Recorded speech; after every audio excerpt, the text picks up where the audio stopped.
Well, Rocky Mountain Race Week is 3 months away. We still got a lot to do on the Nova. Let's talk about it.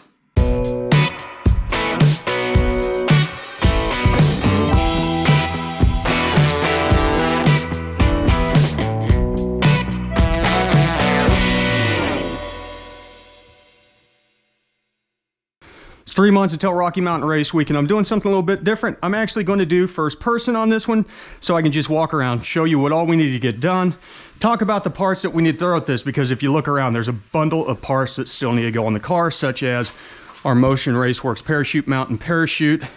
Still have our Caltrac monoleafs to go in. We're waiting on those because I've got that Ford 9-inch coming.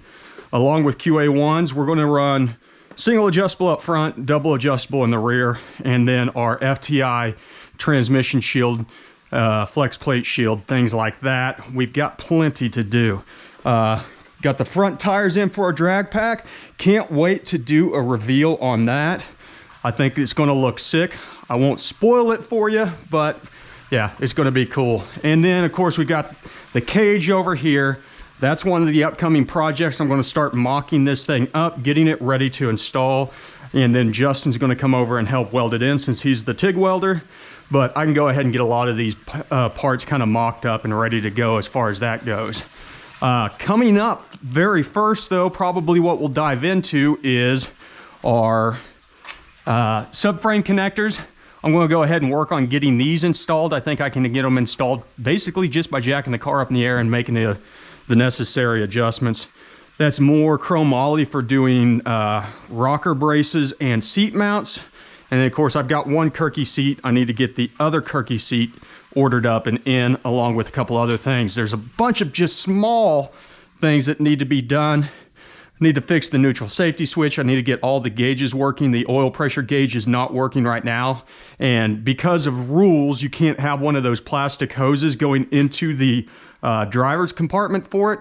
But we already have oil pressure on the Terminator X. And so what I think I'll do on that is grab a analog out from the Terminator X, scale it to a digital oil pressure gauge, which I have already, and we'll just use the Terminator X to power our oil pressure gauge, because I'm trying to keep this thing pretty old school interior wise. I do have a Holley digital dash sitting over here that I could install, don't want to.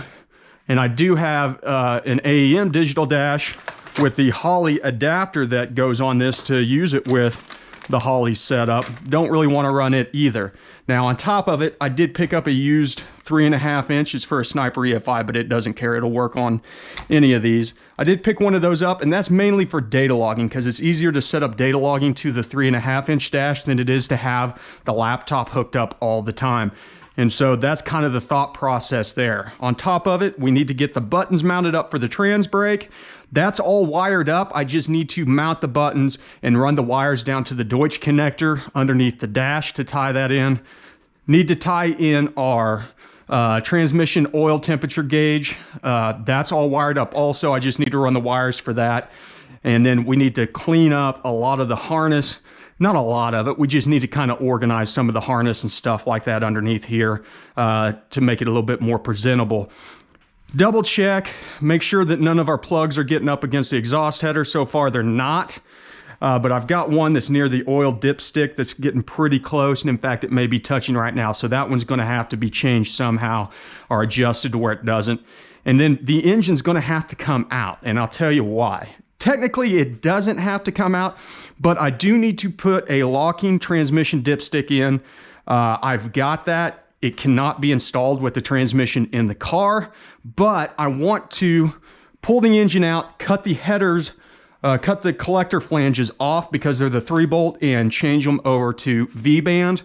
I'm concerned about getting air in on the header collectors, specifically the one that the wideband is in, and having this thing run too rich. And I think it might be getting a little bit in there now, not to the detriment so much, but cruising, it sounds like maybe it's getting a little bit overfueled, feels a little bit lumpy. Once you get this thing up in the RPMs, holy crap, hold on. I mean, it wakes up, it is a monster. So, along with the subframe connectors, we still need to do the rear leaf spring mounts. And that's the Detroit Speed ones that has the top plate that goes underneath or on top, and then the reinforced bucket that goes underneath. So all of that's going to kind of be during the process of swapping the axle over. We'll jack it up, drop this axle out, and in fact, I bought the axle that has the same brakes on here except with the parking brake, just because I don't know if I'm going to have time to swap the two-piece over, but I will swap the red calipers over because that one will come with the black ones, but everything else will be there because it's the Torino style bracket. And instead of having to order a whole bunch of brackets, like it was literally $200 to get the Willwood Dynalite Pros on here on the Ford 9-inch axle with the parking brake. Now, to get the brackets to swap over from the GM setup that we have here to the Torino setup, plus get the brackets needed for the parking brakes that I bought the mechanical caliper style, which I love, and I still want to eventually put those on. Those brackets were going to cost more than just paying for the upgrade to get the new axle with the brakes installed already. So I went ahead and did that, and as I said, we will swap the calipers over. They should be a direct swap, 2 bolts off, 2 bolts on, and, you know, same amount of shims and all that stuff, and make that nice, quick, and easy, get all of our red calipers. After that, we need to look at, she's riding a little high in the front, which probably won't be an issue whenever we look at our tires here. Let's pull one of these off. Granted, they're not on a rim and they're not loaded yet, but see, these are 27 inches and we're running a 20, well, I can't remember what we're running a 275/60 in the rear, which might be a little bit tough to fit, but we've already got the shocks mounted inboard, which will help. And so, and then on top of it, with our leaf spring setup, we can bring the back end up some. So this is a 2-inch drop, and the way that I got the leaf springs, I want to say I got stock or even +1 height leaf springs for the back. And then on top of it, the Detroit Speed buckets allow you to do a 1-inch drop. So technically I can put the back to stock, but once we get these on there, they may fit back up underneath the wheel well better. But since we're doing the QA ones anyways, I may go ahead and cut an extra quarter of the coil off the front to bring the front down a little bit. But I want to see how the back turns out on the new leaf springs with the new wheels, because they're going to be significantly more meat in the back side here. We're going 15/8 with the 275/60. So there's going to be quite a bit more tire back here to fill up that thing and bring the back end up a little bit. But as I said, I know right now, even if we rolled these, which we'll probably have to clear that tire,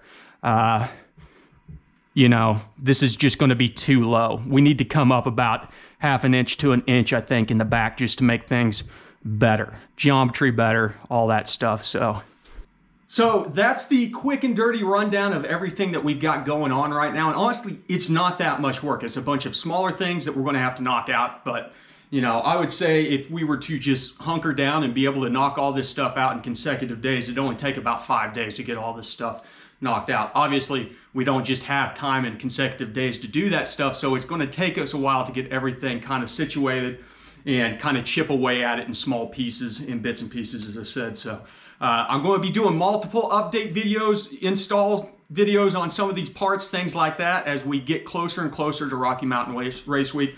The big thing is there's a chassis cert date about a month from now. We need to get the roll cage in before then so we can go and get certified down to 850 on the roll cage. That's our big goal that we have to hit first. So everything that we're going to be doing in the next couple weeks are going to be getting the car ready for the roll cage install. And part of that, as I said, is going ahead and get the subframe installed, subframe connectors installed, and stuff like that. So I'm going to get back to work. You know the drill. Thanks for stopping by the garage. Remember, ABT, always be tuning.